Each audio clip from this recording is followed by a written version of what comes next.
Après avoir roulé la sardine dans le sable, il faut la frotter avec le pouce de bas en haut, en s'aidant du sable qui accroche pour pouvoir enlever la première partie de la peau.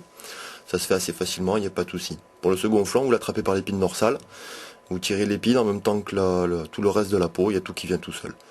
Ensuite vous éboyotez, toujours bien tout enlever, enlever la tête, mais ensuite pour sortir les filets, on l'attrape par la queue et on passe le pouce le long de l'arête centrale, d'un côté puis de l'autre, le filet vient tout seul.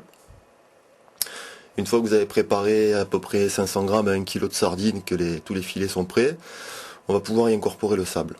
Donc pour ce qui est du sable, forcément de plage, pas nécessairement obligé de le passer. Moi je l'utilise brut avec tous les petits cailloux, les morceaux d'algues, tout reste dedans. Les gros cailloux, après au malaxage, sortiront tout seuls.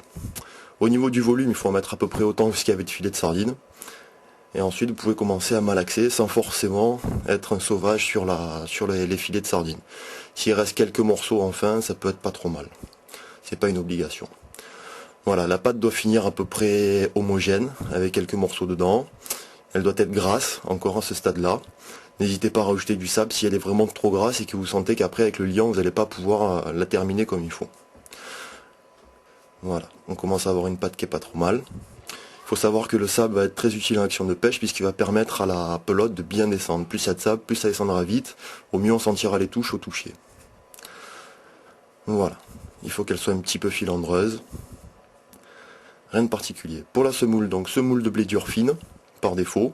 On peut aussi utiliser de la farine, voire de la farine de blé dur qui est assez rare. On la trouve que chez les pâtissiers qui travaillent à l'ancienne.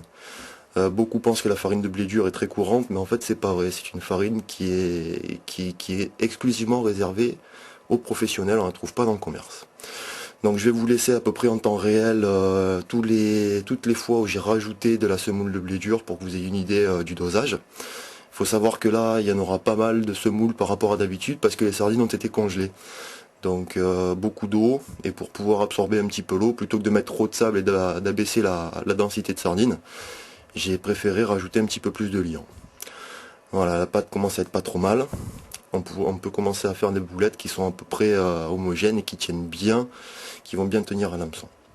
Voilà, on va en profiter qu'on est au bord pour vous montrer comment on met le triple. On aplatit un petit peu la boulette, on met le triple au centre, on referme et on presse bien avec la main.